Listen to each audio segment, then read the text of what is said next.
Hello hi welcome नमस्ते। मैं नाम ऋतिक और आज हम फिर से बात करने वाले हैं एक और इंटरेस्टिंग कंसेप्ट के ऊपर। तो ये वीडियो सेमेस्टर 2 के उन बच्चों के लिए मोस्ट इंपोर्टेंट होने वाली है जिनके पास सब्जेक्ट है principle of micro economics first. तो चलिए शुरू करते हैं आज से एक और नए लेसन के बारे में जिसका नाम क्या है, प्राइस इलास्टिसिटी ऑफ डिमांड। तो चलिए शुरू करते हैं आज की वीडियो को। इस कंप्लीट सीरीज के नोट्स ऑलरेडी बन चुके हैं। जिन बच्चों को नोट्स परचेज करने हैं वो इस नंबर पर जाए 9667836336 यहाँ पर जाकर नोट्स ले सकते हैं। अब हम आते हैं आज के कंसेप्ट के ऊपर। तो जो हमारा कंसेप्ट है लेसन नंबर 2 नहीं है ये, किसी ने लिख दिया लेसन नंबर 2 है, ये 3 है, ये इलास्टिसिटी ऑफ डिमांड के बारे में। तो समझते हैं टॉपिक क्या होता है। पहले समझेंगे इसमें लर्निंग ऑब्जेक्टिव्स कौन कौन से हैं। कई बच्चों ने टॉपिक पढ़ा होगा जब वो 11th और 12th में इकोनॉमिक्स पढ़ रहे होंगे, जिन्होंने माइक्रो इकोनॉमिक्स पढ़ी होगी। जो नहीं पढ़ी कोई दिक्कत नहीं है, वो पढ़ लेना, ठीक है। तो होता क्या है वो समझते हैं। उससे पहले कुछ लर्निंग ऑब्जेक्टिव है वो डिस्कस कर लेते हैं चैप्टर के। तो वो कौन कौन से हैं। पहला, define the price elasticity of demand. कि भैया आपने बात तो कर दी इलास्टिसिटी ऑफ डिमांड की, समझा दो ये होता क्या है। तो चलो पहले ये डिस्कस करते हैं कि इलास्टिसिटी ऑफ डिमांड होता क्या है। हमने अब तक क्या डिस्कस किया, पिछले चैप्टर में डिमांड को डीप में डिस्कस किया था कि डिमांड होता क्या है ना। जहां हमने डिमांड भी देखा, ऐसे कौन कौन से फैक्टर हैं जो डिमांड को इफेक्ट करते हैं वो भी समझा, चाहे वो प्राइस हो या फिर इनकम हो, प्राइस ऑफ रिलेटेड गुड्स हो, सारी चीजें हमने डिस्कस की थी प्रीवियस चैप्टर के अंदर। उम्मीद है आप लोगों ने हर एक वीडियो को सीरीज वाइज देखा है ताकि आपके हर एक कंसेप्ट टॉपिक वाइज ही क्लियर होते चले जाए। तो ये बात।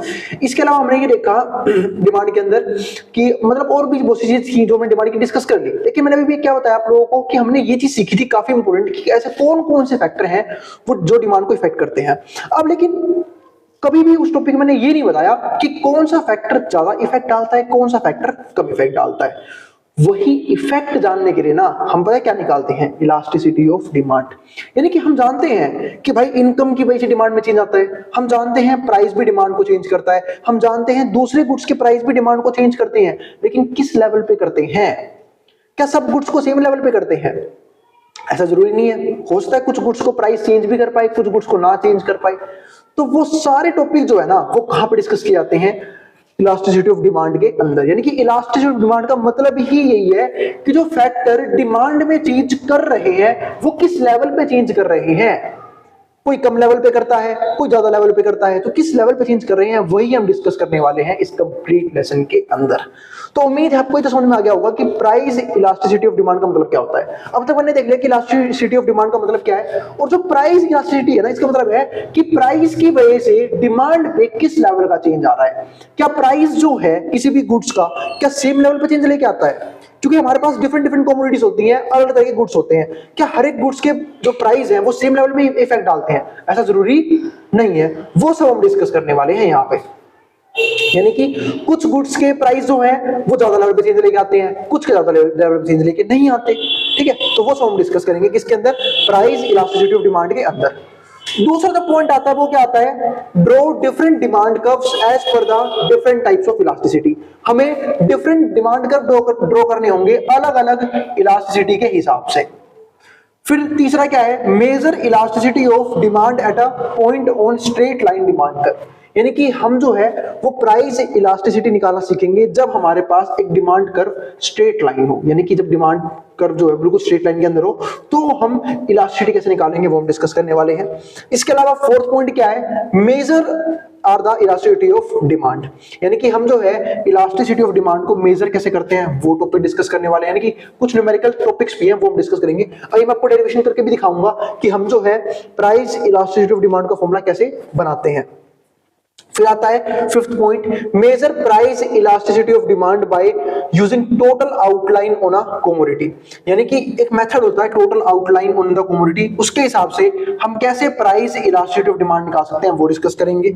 Sixth, explain the determinants of price elasticity of demand. काफी इंपॉर्टेंट टॉपिक है, ध्यान से पढ़ लेना इस वाली टॉपिक को। तो मोस्ट इंपोर्टेंट टॉपिक है ये, क्या कि ऐसे कौन कौन से फैक्टर्स हैं, यानी कौन कौन से डिटरमिनेंट्स हैं जो प्राइस इलास्टिसिटी ऑफ डिमांड को अफेक्ट करते हैं।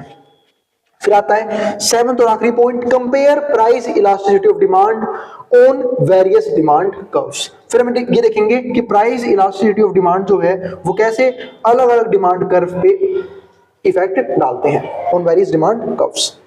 अब आता है हमारा कंसेप्ट। तो ये 7 तो हमारे क्या हो गए इस चैप्टर के लर्निंग ऑब्जेक्टिव जो हम धीरे धीरे वीडियोस में कंप्लीट करते चले जाएंगे इस लेसन के। अब हम मेन बात करते हैं कंसेप्ट की।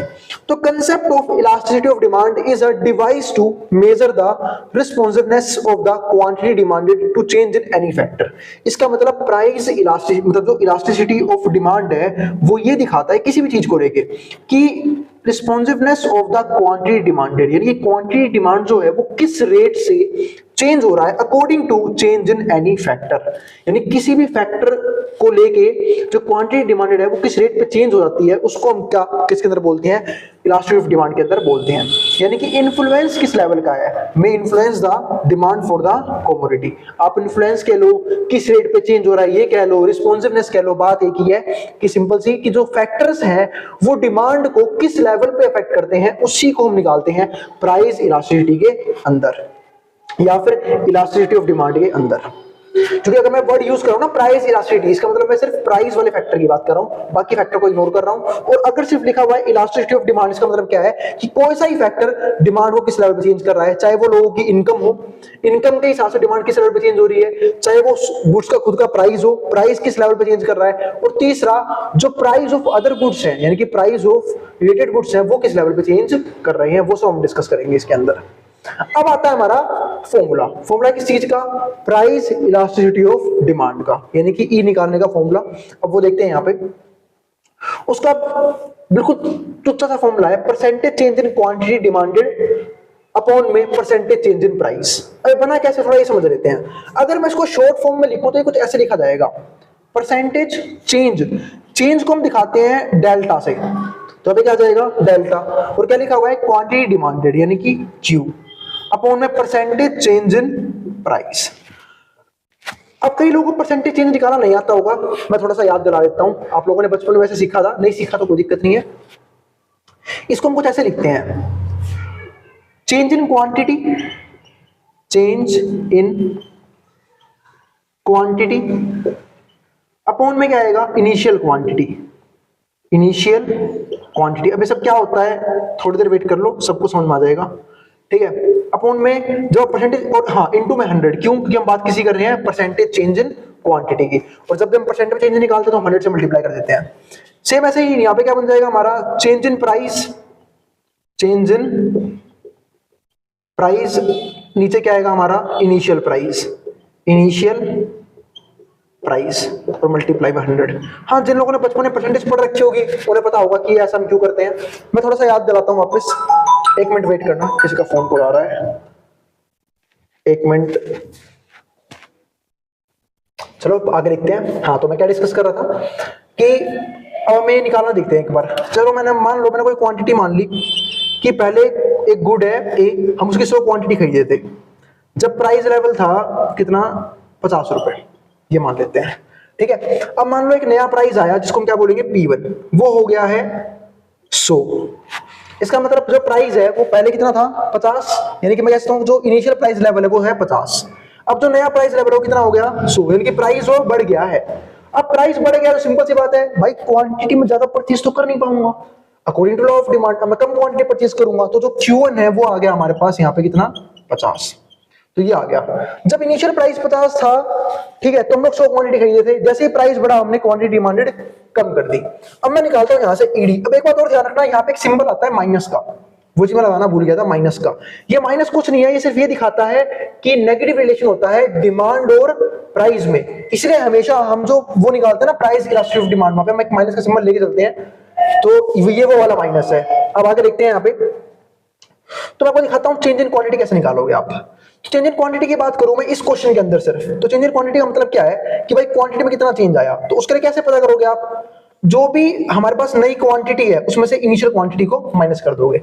एक सिंपल सी बात मैं आप लोगों से पूछता हूं, सपोज करो किसी की इनकम 10,000 रुपए है, आज वो इनकम 20,000 हो गई, तो चेंज कितने का आया 10,000 का।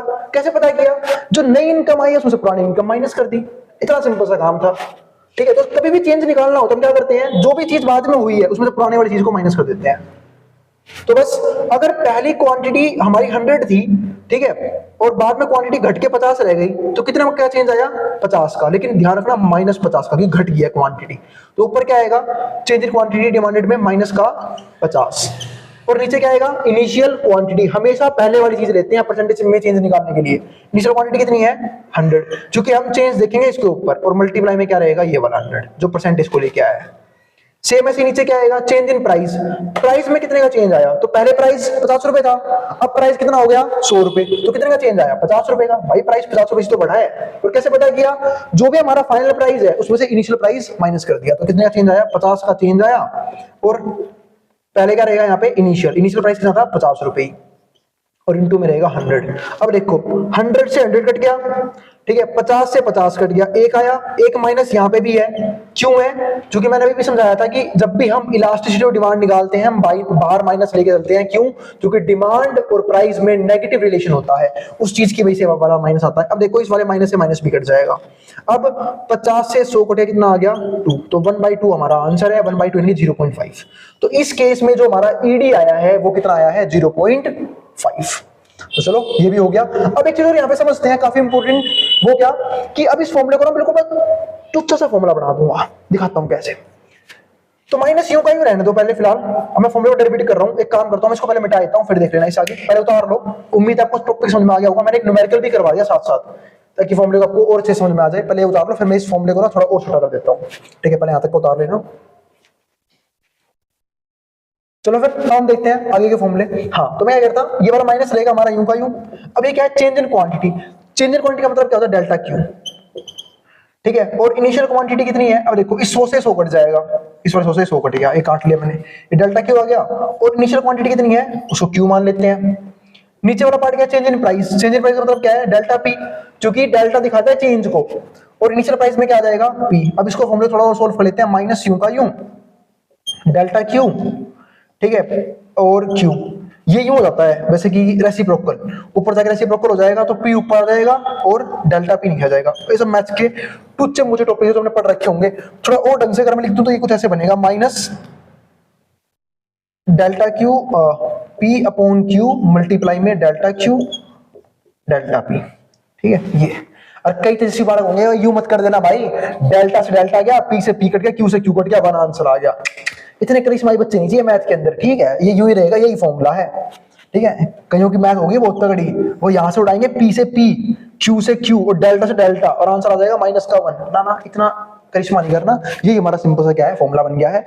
और ये हमारा ईडी का फाइनल फॉर्मूला है कि यहाँ पे आएगा इनिशियल प्राइस, पी यानी कि इनिशियल प्राइस, क्यू यानी कि इनिशियल क्वांटिटी, डेल्टा क्यू हमारे पास क्या बन जाएगा, change in quantity, delta P change in price. अब देखो हो ये भी सकता है कि वो आपको डायरेक्टली 4 वैल्यू दे दे, जैसे मैं आपको 4 वैल्यू देता हूँ एक बार, कि भाई प्राइस था 100, मैं कोई भी रैंडम वैल्यू ले रहा हूँ, सोच के नहीं रहा। अब देखो डेल्टा क्यू मैंने मान लिया यहाँ पे 50, क्यू मान लेते हैं हम यहाँ पे कितना 50, और डेल्टा पी मान लेते हैं यहाँ पे हम 50, हमने ये मान लिया, ठीक है। तो हो सकता है, जैसे मैंने भी एक क्वेश्चन लिया था पिछले वाला, वहां पे मैंने हर चीज निकाल ली थी।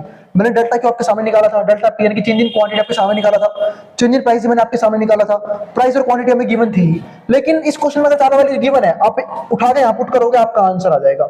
यानी कि वो क्वेश्चन वाले पे डिपेंड करता है कि या तो वो आपको directly they change in quantity, change in price आपको डायरेक्टली दे, ठीक है, प्राइस खुद दे, क्वांटिटी खुद दे, ठीक है, तो आप वहां से डायरेक्टली फॉर्मूले पुट करोगे, आपका आंसर आ जाएगा। लेकिन हो ये भी सकता है कि वो आपको इनिशियल प्राइस दे दे, जैसे मैंने दिया था अभी, फाइनल प्राइस दे दे, इनिशियल क्वांटिटी दे दे, फाइनल क्वांटिटी दे दे, फिर आपको 4 चीज फाइंड आउट करनी पड़ेगी, मतलब 2 चीज फाइंड आउट करनी पड़ेगी, डेल्टा क्यू डेल्टा पी, फिर आप फॉर्मूले पुट करोगे, फिर आपका आंसर आएगा। जैसे आप डायरेक्टली पुट कर सकते हो, बाहर माइनस यूं का यूं, प्राइस कितना है भाई 100, क्वांटिटी कितनी है 50, डेल्टा क्यू कितना है 50, और डेल्टा पी कितना है 50।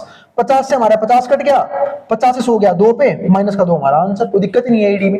लेकिन वहीं अगर मैं पिछले क्वेश्चन को दिखाता आपको, पिछले क्वेश्चन में क्या किया था, मैंने प्राइस माना 100, तो हम क्वांटिटी कंज्यूम कर रहे थे कितनी,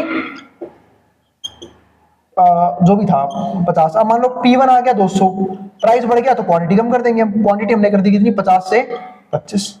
तो ये कर सकते हो आप लोग। जब ऐसा करोगे तो आपके पास इनिशियल प्राइस है और फाइनल प्राइस है, ठीक है, इनिशियल क्वांटिटी और फाइनल क्वांटिटी है। तो आपको क्या करना पड़ेगा, यहाँ पे सोल्व करके वैल्यू निकालनी पड़ेगी। मतलब अगर आपको यहाँ पे डेल्टा पी निकालना है तो डेल्टा पी आप कैसे निकालोगे, final price minus initial price, कितना आ गया 200 में 100 गए, 100 बच गया। अगर आप इनिशियल क्वांटिटी निकालो, सॉरी डेल्टा क्यू निकालोगे तो 25 में से 50 गए, माइनस का 25 आंसर आएगा। बताओ, ये आएगा आपका आंसर। मतलब इस तरीके से वैल्यू आएगी। अब आपके सारी चीज है, पी भी है, क्यू भी है, डेल्टा पी भी है, डेल्टा क्यू भी है, फिर आप कुछ भी निकाल सकते हैं यहाँ से। हाँ पर फॉर्मूले के ऊपर ये वाला माइनस साथ में लेके चलना, क्यों? क्योंकि फिर बोल रहा हूँ ये दिखाता है negative relation between price and quantity. तो इस तरीके से हमारा जो क्वेश्चन है ये सोल्व किया जाता है। तो इसके और भी न्यूमेरिकल्स देखेंगे आने वाली वीडियोस में। अब कुछ और इंपॉर्टेंट टॉपिक डिस्कस कर लेते हैं कि ईडी की वैल्यू कहाँ से कहाँ तक होती है, ठीक है? कुछ और इंपॉर्टेंट टॉपिक डिस्कस करेंगे आज की वीडियो में। पहले यहाँ तक उतारो, जो उतारना है मैं सब मिटाऊंगा, फिर कुछ और टॉपिक डिस्कस करेंगे इसके बारे में। अब इसको जो उतारना था मैं हूँ बोर्ड के सामने से। चलो फिर अब लेते हैं कुछ इंपॉर्टेंट टॉपिक। तो इलास्टिसिटी के बारे में कुछ खास बातें समझ लेते हैं कि इलास्टिसिटी जो है वो कैसे अफेक्ट होती है, खासकर प्राइस इलास्टिसिटी ऑफ डिमांड। तो अभी सिर्फ उसके बारे में बात करेंगे। तो अब देखो नॉर्मली जो ई की वैल्यू है वो नेगेटिव होती है। ई की और नेगेटिव हम क्यों बोलते हैं? क्योंकि डिमांड और प्राइस में क्या मिलता है, हमें नेगेटिव रिलेशन देखने को मिलता है। यानी कि अगर प्राइस बढ़ेगा तो डिमांड कम हो जाएगी और प्राइस कम होगा तो डिमांड बढ़ जाएगी। तो इसकी वजह से जो हमारी ई की वैल्यू है जनरली नेगेटिव आती है, ठीक है? लेकिन वो अलग बात है कि फॉर्मूले का माइनस होता है, वो उस माइनस को हटा देता है, जिसकी वजह से हमेशा ई की वैल्यू क्या होती है, 0 से लेके इन्फिनिटी के बीच में। अब बात में 0 से इन्फिनिटी इतना वैरी कि 0 भी आ सकता है और इन्फिनिटी भी आ सकता है, बिल्कुल आ सकता है, वो हम डिस्कस करते हैं। जैसे यहाँ पे देखो, अगर मैं इस केस की बात करूं तो इस केस में क्या दिख रहा होगा कि प्राइस का लेवल कुछ भी हो, चाहे P1 हो, P2 हो, P3 हो, डिमांड बिल्कुल नहीं लेगी।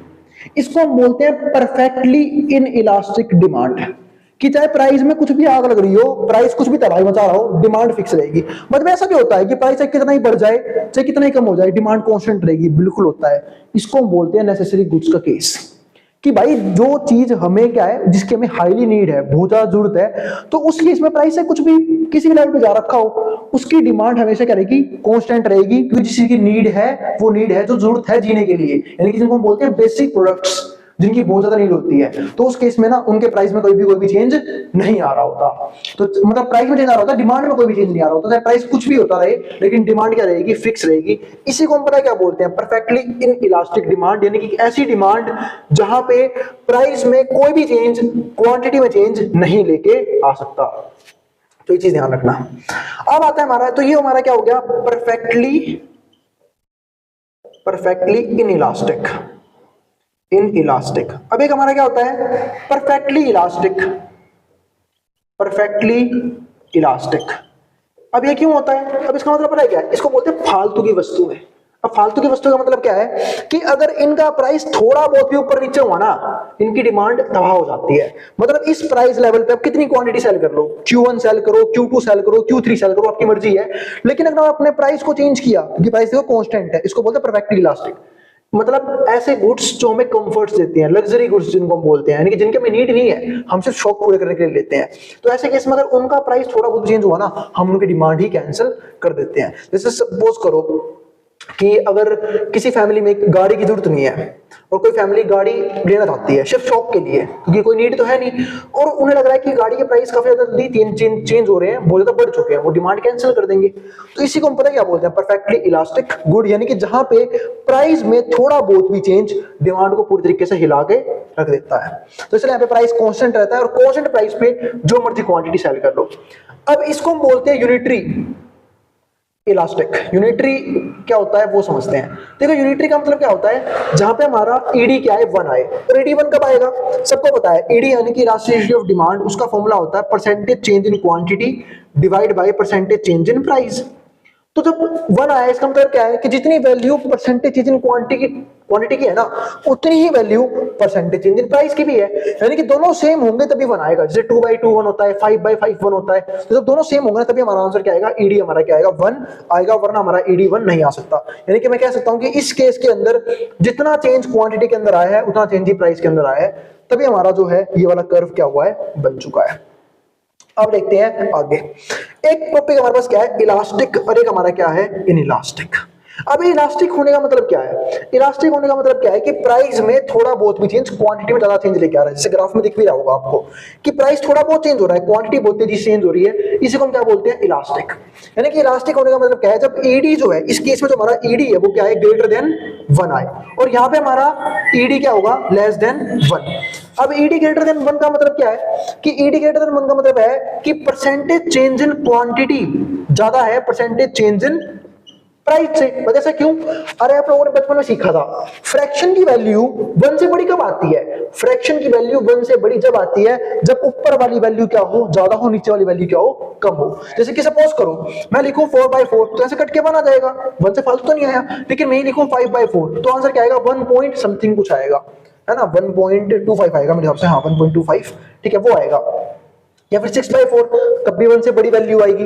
इसका मतलब क्या है कि अगर मुझे 1 से बड़ी वैल्यू लेके आनी है तो परसेंटेज चेंज इन क्वांटिटी ज्यादा है according to percentage change in price.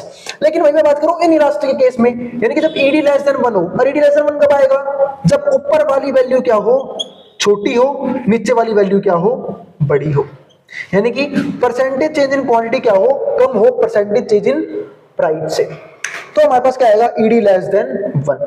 तो ये हमारा क्या था? केसेस, कुछ इंपॉर्टेंट केसेस डिस्कस कर लिए हमने यहाँ पे। तो ये 5 तरह के केस होते हैं हमारे ईडी के।